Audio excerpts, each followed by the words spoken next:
Okay, so now we have 30 minutes to deploy it. 30? Yeah, maximum. Should we slow down the boat? Or take it sail in?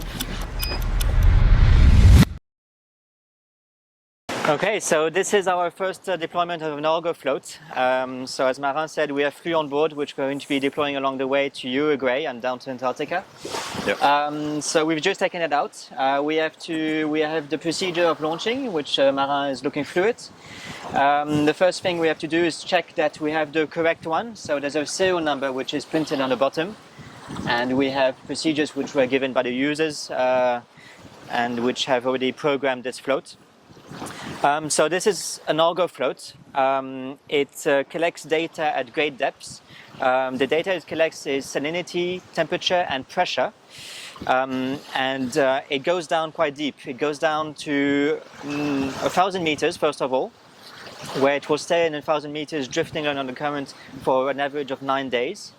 And then after those 9 days, it will drop down to a greater depth, which is set by the user before each dive. So it can go down to an average of 3,000–4,000 meters,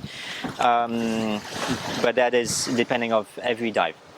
So after 9 days, it will go down to the greater depth, and then it will go back up to the surface for on average about 6, 7, 8 hours.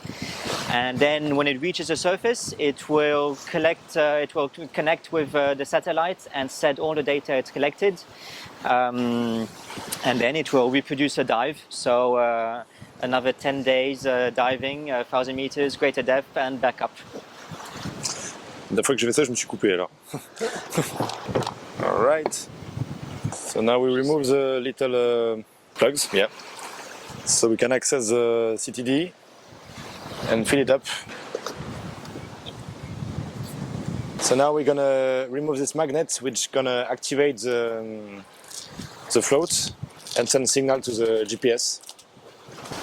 And now it's gonna take 5 to 30 minutes to make connection with the satellites, and then we're gonna hear it beeping when it's ready.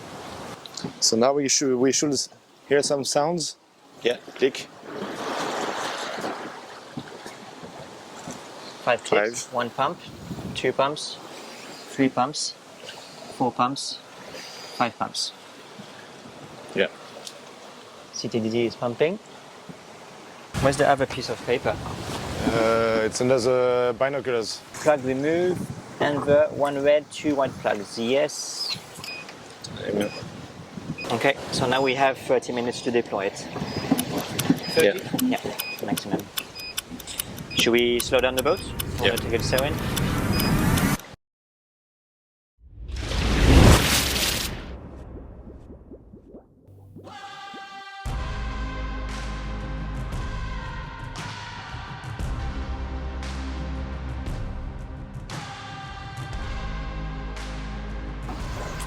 The float consisted of a few parts. So there's a center part which is waterproof.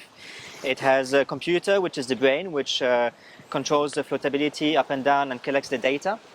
There is hydraulic pumps and valves inside here with a hydraulic fluid storage here. The hydraulic fluid storage is used to control the buoyancy. So on the back you have a blader, which is just a rubber balloon, which is inflated or deflated with the oil which is stored inside. The blader being inflated and deflated will change the density of the float and allowing it to either sink or float back to the surface. And on the top you have the sensor, the CTD, and the GPS antenna, which is used to communicate with the satellite. The CTD is the science instrument, so it collects water through one tube and rejects it through the other one. And the data it collects is salinity, temperature, and pressure. And this box here is just a floatability to aid to maintain buoyancy of the float. The whole float has a life cycle of an average of 4 to 5 years. And then after that, it is either sunk to the bottom or collected by science research vessels, which find it along the way floating or drifted on the beach.